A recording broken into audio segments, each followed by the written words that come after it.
Hello everybody and welcome. Today for our project you'll need your slab of clay, paper to work on, your template for cutting out leaves provided by us.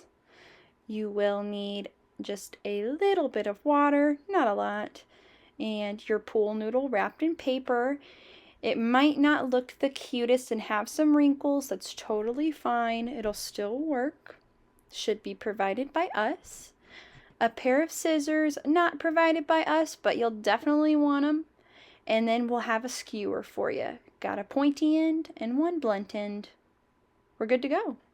So let's go ahead and start our prep work. First, we're going to want to cut out all of the leaves that we want to use. You don't have to cut all of them if you only like one or two, because you can reuse them if you like. So cut out the ones you like, and how about I speed this part up?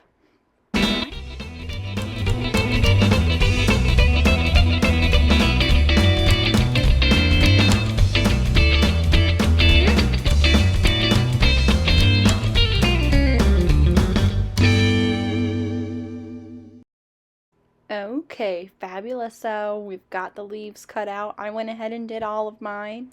All right, we're good to go. So first, let's just set these aside.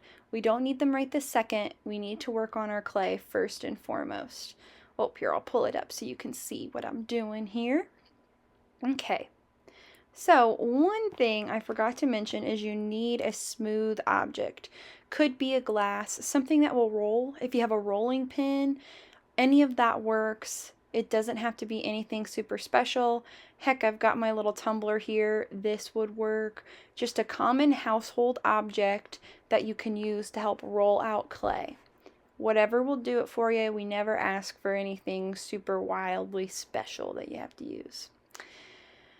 One thing that you will notice when you're rolling out clay is sometimes if it's a very smooth surface item, then it can stick. So I like to roll one direction. You'll notice that I just generally roll it right off the edge instead of trying to do a back and forth motion. It's far easier. For the most part, I'm keeping my clay into a strip here. You can see that I'm not trying to turn my clay 90 degrees and make it much wider necessarily. But long and skinny will do the trick, because then I can just kind of put my leaves in a row. I did just pick up my clay and flip it over, so if you feel like that would be beneficial to you, you can certainly do that. I just think that it helps me make sure that I don't have any cracks forming on the bottom, and to give my paper a little bit of a breather. I'm going to flip my paper over because I'm using newsprint, so it's getting quite damp. If you have something thicker like computer paper, that would work as well. You can see how thin my clay is getting. It's a little bit thinner than my pinky finger. Oh, see what I'm saying? It likes to roll up with you sometimes. That's okay though, just go slow. There we go. Don't be afraid to put your other hand in there as a helper. We want it about this thin. Not so super thin that it will easily break, but thick enough or thin enough that it will also dry. First and foremost, I'm going to use my wrapped noodle to form the base. We need to get that out of the way before we start cutting leaves willy-nilly. The base of the tea light holder, it's just going to be that circle shape at the very bottom that we're going to form the leaves around to make the wall. So just use your noodle, place it on the edge, and gently trace your circle around. You can see I'm fully cutting it out now. I don't like to try and just cut it out right away while I'm tracing around the object. It's much easier to just draw a line into the clay and then cut it out once you have that template line. I'm a little out of frame here, I apologize, but I'm just taking my little finger and I was smoothing out the edges. Any second I can to just take a moment to make it a little smooth, I will do that, because if there's one thing I have learned, it's that smoothing your projects makes them change from good to great. It's kind of the boring part, but you gotta do it. And if you do it as you go, then that means less work at the end, so you don't have to do all the boring work all at the same time and it seems to take forever. Okay, I'm going to pick my favorite leaf. Let's see here. Oh yes, she seems quite lovely. Now you want to try and puzzle them together. Think to yourself, okay, what can I fit? Because I want to use the most of my clay. So I picked this tall skinny guy because you can see the bottom of the leaf fits really well in that extra clay that's in between my circle cutout and the edge. No other leaf would really have utilized that space in the way that this one is gonna, so that's why I chose it. Remember, gently trace. Don't be trying to cut it out right away. It's just going to make it harder on yourself, seriously. And also, it can kind of help us play a puzzle a little bit before we totally commit to cutting out all of the leaves. It's far easier to smooth out just scratches in the clay instead of trying to put it back together after you've already cut it. Now you'll notice for this piece, I am putting it on the edge. And the reason for that being is because I will use that edge as the bottom of the wall. So if I'm going to have a flat area to lay the leaf along the bottom rim anyways, why not think about that ahead of time? Why not prepare and just go ahead and not, use the entire space for said leaf if I'm just going to cut it anyways?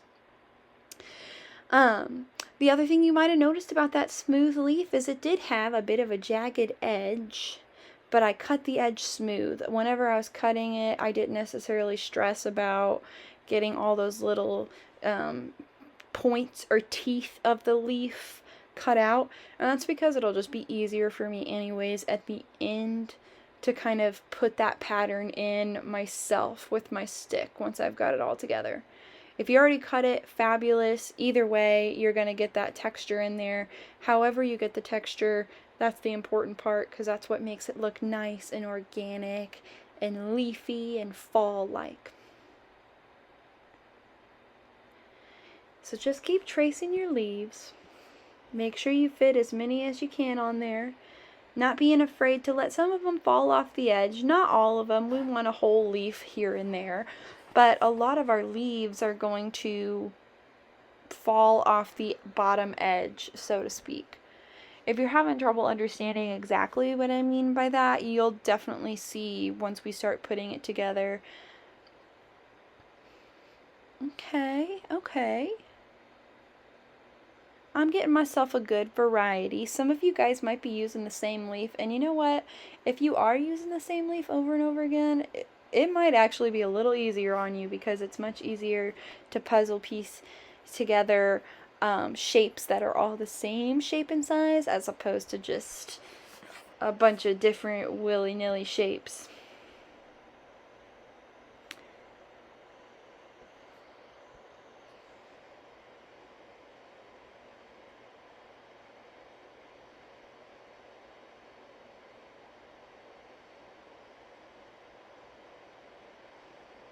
I'm a little off the edge here, but no worries. I'm just doing the same exact thing.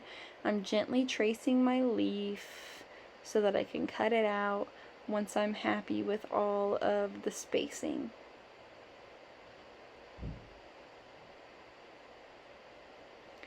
Things are going pretty well. I mean, this is a little votive, so really it's not like we're gonna have 8 leaves on this thing. We might just get a couple. So don't stress about if you're like, oh my gosh, I only have 4 or 5 leaves. It's gonna be plenty, really. We're just making a little tea light holder, so no stress. I had that extra space there that seemed somewhat useless, but you know what? Just in case, I'm gonna go ahead and make myself a little traced outline of a leaf right there with a nice flat edge for the bottom. Okay, let's do this thing. We're getting ready to cut it out. Move it in on screen here for you. Now, anytime you're cutting, make sure you're using the pointy end. It's going to be much tougher if you're trying to put that blunt end of your dowel stick down into the clay. Use the pointy end and give nice fluid motions. Alright, 1 leafaroonie down.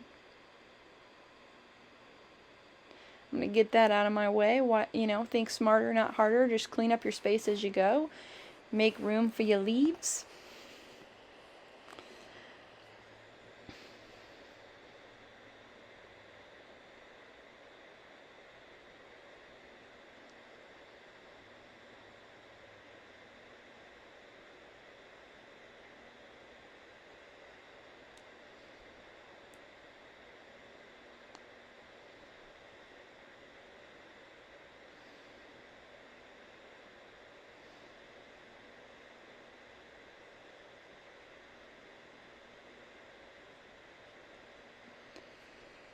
Okay.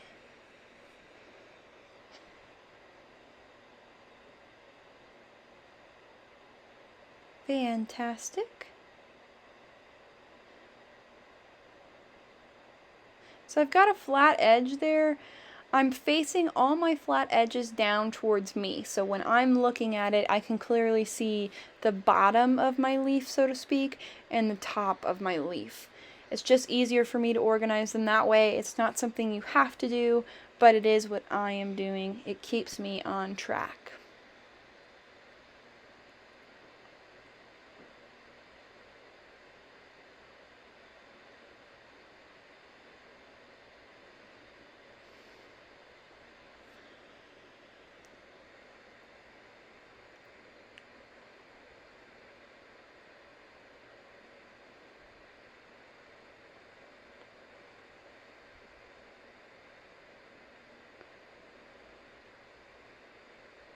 There's that bottom edge again, pointed down towards me.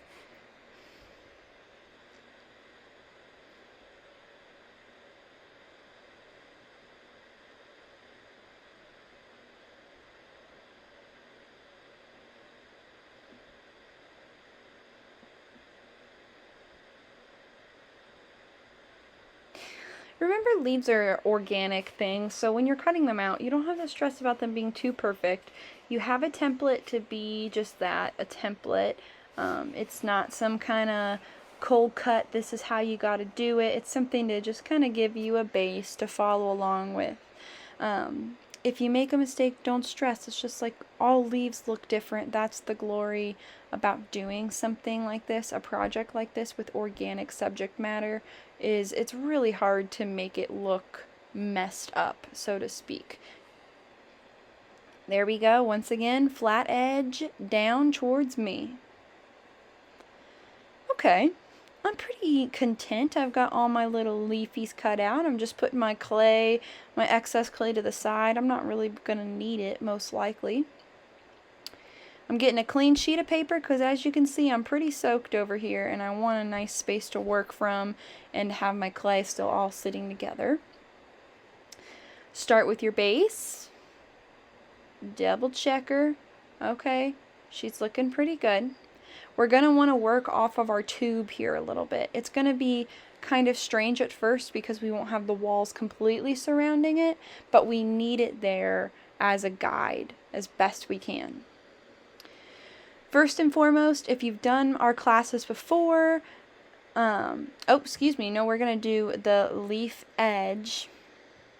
Let me show you what I was talking about. It's way easier to do it this way instead of cutting. If you did cut it, don't worry. I mean, as long as you have it there, that's all that matters, right? But you can just barely kind of nip out the edge. Put a little nip in there. Then I'm just going to use my fingers later to kind of barely pinch them apart.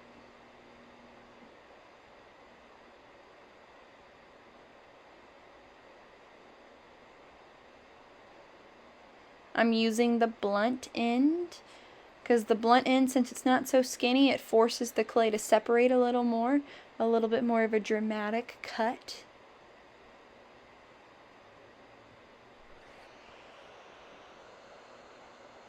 There we go. Already looking pretty good. Just trying to gently stick my finger in between each crevice, smooth it out so it doesn't look quite so rough. So if you had cut it pre-hand and you're already done with this, I guess that's the little bit of extra work you gotta skip, not having to smooth out as much in between each little ridge. This is just easier for me, so it's the reason that I chose. You are welcome to go with whatever you feel is easiest, because everybody's a little bit different.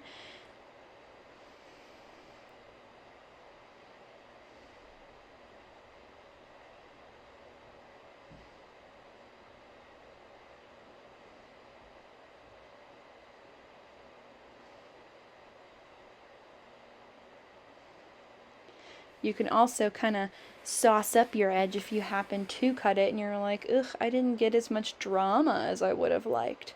Well, honey, that's okay. Clay lets you do whatever, so you can still kind of add a little bit more of a dramatic edge if you feel like you didn't get as much as you would have liked. Either way, that's what's up. Okay, so this is going to be a wall. Now we're going to put it down over the edge of this lip here. I'll see if I can kind of show you.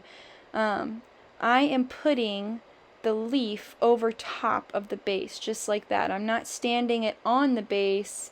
I'm putting it on the side of the base. Okay, so now I know this entire edge here where I'm going to apply the leaf needs to be scored. Now what I was saying before is if you've ever done any of our clay classes or our videos or you've worked with clay before, you know scoring is one of the most important parts. It's this method of putting scratch marks or hatches into the clay. And I'm going to go ahead and do the whole edge here because that's just where all my leaves are going to attach. So the base needs the entire edge to be scored. I also like to call it roughing it up. Making it ugly, I always go a couple of different directions. So I went one way, now I'm going to go the opposite direction and kind of do some crisscrosses. You just really want to make it rough. Think of it like clay Velcro, because I am making one side of my Velcro now, and then once I'm done with this, I'm going to do the same exact thing on my leaf portion where it attaches. You'll see. See here, now I'm going to go a third direction, so I'm going to line the whole thing with a straight line over my crisscrosses. 3 directions is key. That's how you make it really work, and it's going to be guaranteed scored on there.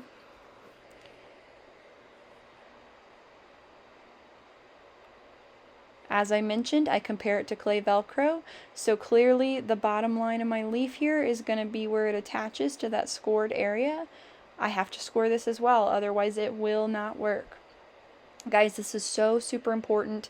If you don't do this step, if you skip this step, I promise it is not going to stay together. It will fall apart. Almost at least once for each project, we have someone bring in pieces that were not properly scored, and inevitably they fall apart. We see there were no score marks. There's nothing we can do. You saw me add just 1 finger dip of water. I just dipped my finger in the bowl of water, kind of dribbled it on my score marks. That just adds a little bit of what we call slip. And now I'm applying it to the edge. Check it out. You can see I applied it right to the edge. While I've got it held like this, I'm going to go ahead and blend so you can't see where I put them together. That makes it even stronger, so scoring will hold it together, certainly. Blending will only help, and it makes it look cleaner. So, make sure to do a good blend. Okay, 1 piece down. What are we doing next? I think this guy. I like him. He's kind of an odd shape. Maybe this one. I just really like these long leaves. Here he's looking a little rough from where I cut him, so I'm just taking my finger, smoothing out those edges like I did before. While I have the chance, I'm going to have to do it at some point, so I might as well do it now. It just makes it look nice, cleaner. And also, after it's fired and it has glaze on it, if those edges are left alone, sometimes they can be pretty darn sharp. So, if not for aesthetic reasons, for safety reasons, please smooth out those edges.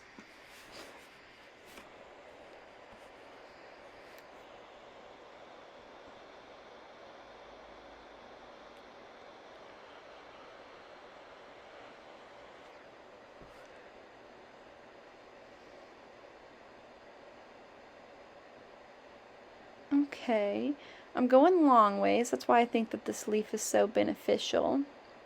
I'm just moving that out of the way so y'all can see what the heck I'm doing.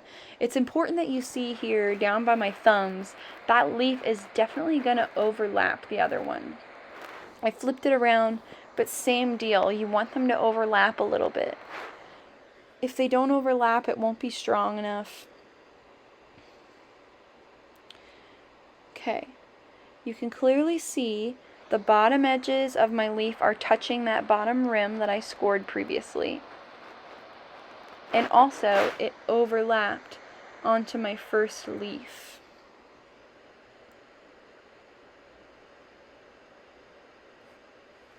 If it takes you a minute to assemble it, don't feel any type of way. Obviously, it's taken me a minute. You want to make sure you put your leaf in the perfect place.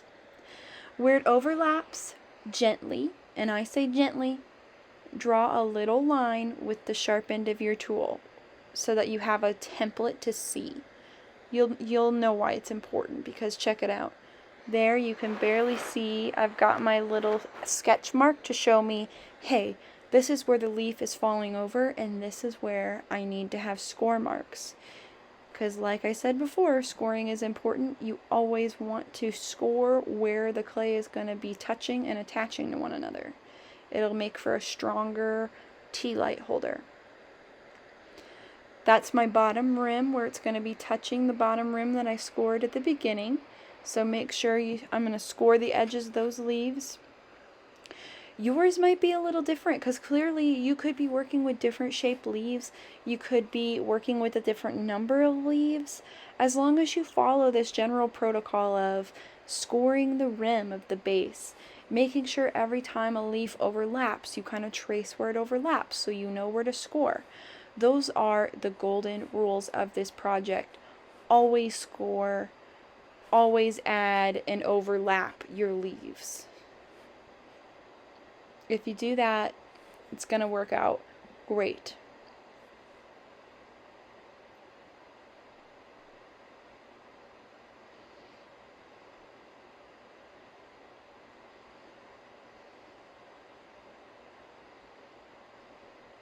Fantastic. And again, I'm going to blend the bottom.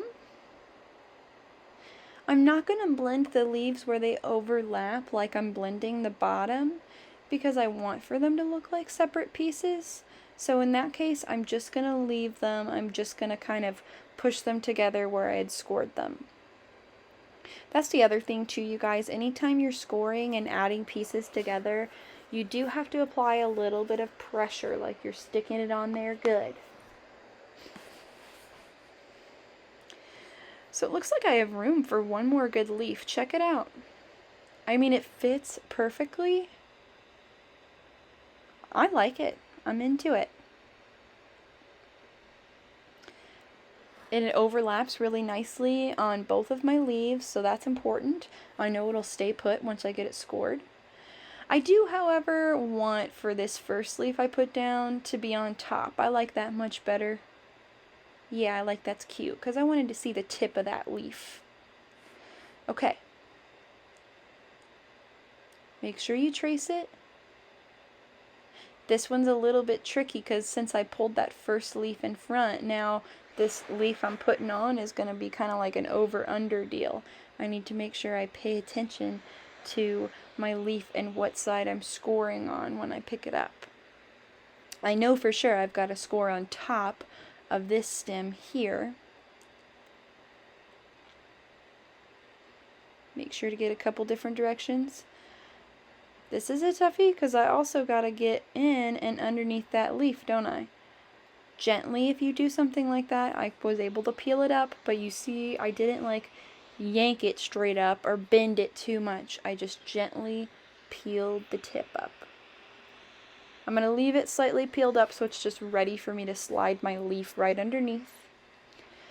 I am making sure that, okay, I'm scoring on the top of this leaf because that's the part that's going to go under that other leaf tip. And then now, this is the back, so I need to score where it's overlapping the other leaf as well as the bottom rim. I know it seems a little bit confusing, but essentially you just always want your score marks to be hidden and sandwiched between clay. So that's what I'm trying to make sure I'm doing.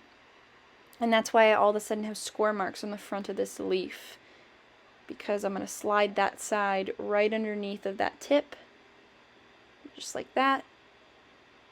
Make sure the rim is stuck really nice and good.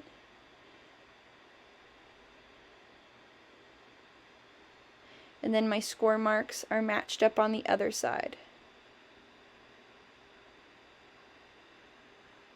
Okay. Yeah, I'm into that. I'm kind of cupping the tea light between my hands a lot, making sure it keeps its shape right around that pool noodle. Blend that bottom edge, heck yes.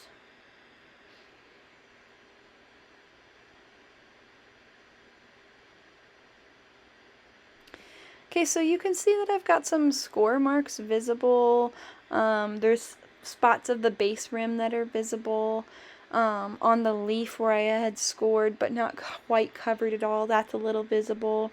That's okay, because we're going to take this time now to kind of do some cleanup.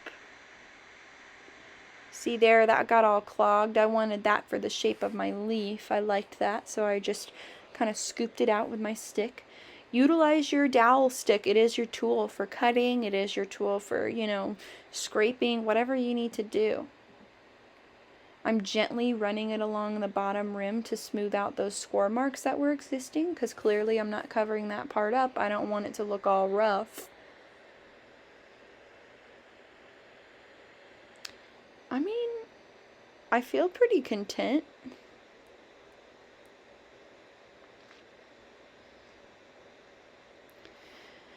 Here, I'm just deciding, it's pretty asymmetrical, so I'm like, do I want to add another leaf? My only problem is that the last leaf left is kind of low-key, my least favorite, and I really dig the spacing and the negative space in between the leaves. Oh, found a little rough spot, so I'm just going to smooth it out real quick.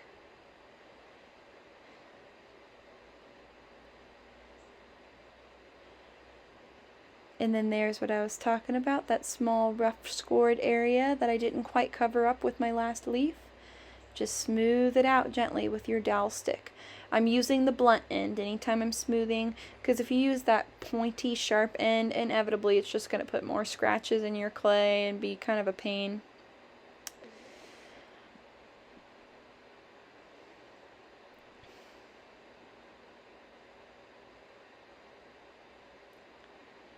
Make sure it sits flat.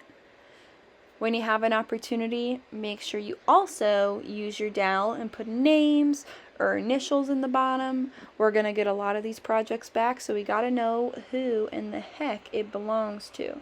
So that name will be engraved in there forever.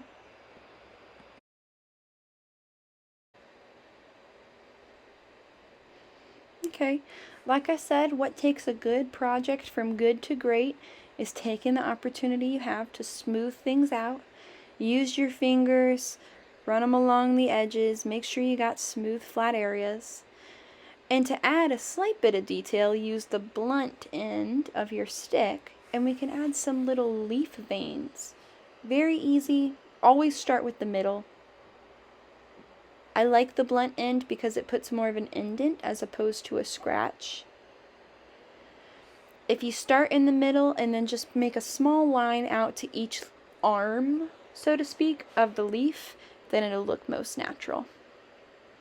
They don't always have to connect. As you can see, I'm not always quite connecting my arm lines to that middle center line.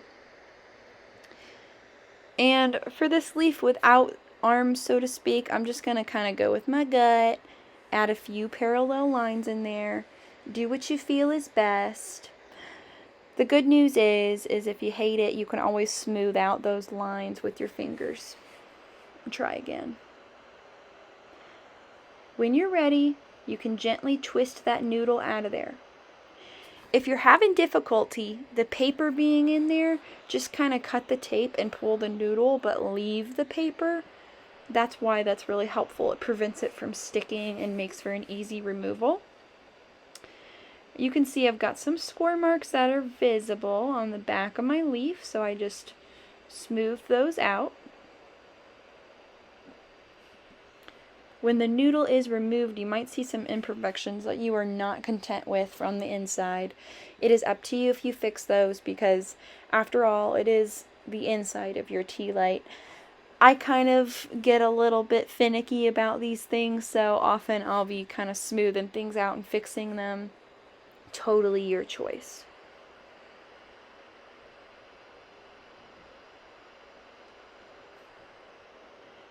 My piece is fairly asymmetrical. That leaf is like way up there in the air, as you can see. I've been smoothing this thing out, and I'm just not sure if I'm super into having that one side. What is it, like a windbreaker or something? I don't know. You can leave it like that. It certainly isn't harmful I'm thinking I might trim mine down a little bit. Like I said, leaves are forgiving because they're organic matter. So if I'm gonna do it, I don't know if there's, I'm gonna dive right in, I think, here in a minute, because I don't think there's any harm looking at it. Yeah. And I think I can see somewhere where I can go ahead and get rid of a chunk, maybe make it just a little bit shorter.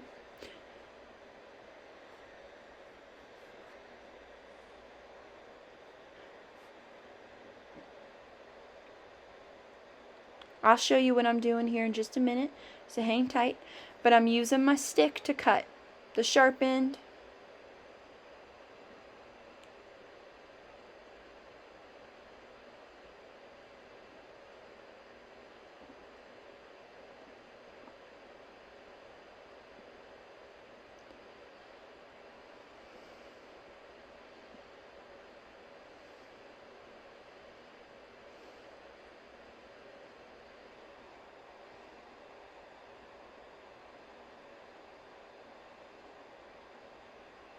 I'm just kind of pulling and twisting the clay where I want it. Clay is malleable, very forgiving, so if you don't like the way it's sitting, change it. Making sure it's all smoothed out and that I didn't pull nothing apart. Seems pretty good.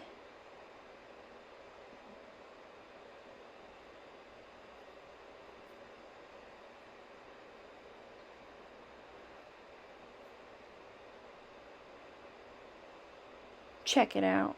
I'm much happier with that. All I did was cut a chunk right off the top, and then I made sure to cut another little small triangle so that it didn't look like one flat area, and instead I changed the flat top into two leaf arms, so to speak. If you're having difficulty, just use your leaf template and kind of scooch it down a little bit and see, okay, well, how would the top of my leaf look if it was down here? And you can kind of use that to trace around. But either way, this project is yours to do what you like with it. Make your own leaves, use our templates, but either way, make sure that you are happy with your final product. But I feel pretty good. I'm excited. I can't wait for till it's fired. We will paint random autumn colors on it with our pottery glazes, so be sure to let us know if you would like to paint it on your own. If we don't hear from you, that is the assumption, that is the baseline of the project, that we will take care of it for you, so you don't have to come back. Otherwise, you are certainly welcome to choose whatever colors you would like and paint it however you like. Just be sure to let an associate know when you return your autumn basket so we can clearly mark it on your ticket and give you a phone call once it's ready to paint. I hope you enjoyed this video, and I can't wait to see you guys next time. Have a happy fall, everybody.